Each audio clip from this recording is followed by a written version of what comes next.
আসসালামু আলাইকুম। বাঙালির আধুনিক রান্নাঘরে সবাইকে স্বাগতম। আজকে আমি আপনাদের সাথে চিংড়ি মাছ দিয়ে কলার বুগুলি রেসিপিটি তৈরি করে দেখাবো। কলার বুগুলি কিভাবে কেটে নিতে হয় তা আপনাদেরকে দেখাবো। প্রথমে আমি বুগুলির উপর থেকে ছুরির সাহায্যে বুগুলির উপরের স্তরটাকে কেটে ফেলে দেব। কলা গাছের ভিতরের এই নরম অংশটাকে বুগুলি বলা হয়। এক এক অঞ্চলে এই বুগুলিটা এক এক নামে পরিচিত, যেমন চুপুই, কলার থোর, বুগুলি। আমাদের আঞ্চলিক ভাষায় এটাকে বুগুলি বলা হয়। এখন আমি একটা ছুরির সাহায্যে বুগুলিটাকে স্লাইস করে কেটে নেব। প্রত্যেকবার বুগুলিটা কাটার পর সুতার মতো যে অংশটা উঠে আসবে সেটাকে আমি আঙ্গুলে ঘুরিয়ে পেঁচিয়ে নিব। এভাবে আঁশগুলো আঙ্গুলের সাথে পেঁচিয়ে নিলে খুব সহজে আঁশগুলো ছাড়ানো যায়। বুগুলিটা কাটার পর এমনি রেখে দিলে বুগুলিটা কালচে রং হয়ে যায়, কারণ বুগুলিতে অনেক স্ট্রেচ বা কষ থাকে। তাই কেটে নেওয়ার পর বুগুলিটা পানিতে ভিজিয়ে নিচ্ছি। বুগুলির সাথে দিব আলু। আলুটাও আমি স্লাইস করে কেটে নেব। আলুগুলো আমি 5 মিনিটের মতো পানিতে ভিজিয়ে ধুয়ে নেব, কারণ আলু থেকেও অনেক কষ বের হয়। বুগুলিটা আমি চিংড়ি মাছ দিয়ে রান্না করব।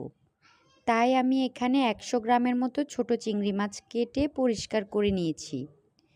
এখন আমি মূল রান্নায় চলে আসলাম। এই পর্যায়ে আমি একটি প্যান বসিয়ে প্যানে হাফ কাপ তেল দিয়ে দিব। তেলটা গরম হয়ে আসলে দিয়ে দিব একটা মাঝারি সাইজের পেঁয়াজ কুচি। তারপর দিয়ে দিচ্ছি 1 চা চামচ রসুন বাটা। এখন পেঁয়াজ রসুনটাকে সামান্য নেড়ে চেড়ে দিয়ে দিব চিংড়ি মাছগুলো। এ পর্যায়ে চিংড়ি মাছগুলো ভালোভাবে কষিয়ে দিয়ে দিব 1 চা চামচ হলুদ গুঁড়ো, দিয়ে দিব 1 চা চামচ মরিচ গুঁড়ো। এখন সামান্য পরিমাণ পানি দিয়ে মশলার সাথে চিংড়ি মাছগুলো ভালোভাবে কষিয়ে নিব। এ পর্যায়ে আমি 1 টেবিল চামচ লবণ দিয়ে দিব। এখানে লবণটা আপনারা আপনাদের স্বাদ অনুযায়ী কমিয়ে বাড়িয়ে দিবেন। এখন আমি কেটে রাখা বুগুলিগুলো হাত দিয়ে কিছুটা ভেঙে নিব। এই পর্যায়ে কেটে রাখা বুগুলি ও আলু ফ্যানে দিয়ে দিচ্ছি। বুগুলির সাথে আলু ভালোভাবে মিশিয়ে ঢাকনা দিয়ে 6-7 মিনিটের মতো কষিয়ে নেব। বুগুলিটা ভালোভাবে কষানো হয়ে গিয়েছে। এখন আমি এতে পরিমাণ মতো পানি দিয়ে দিব।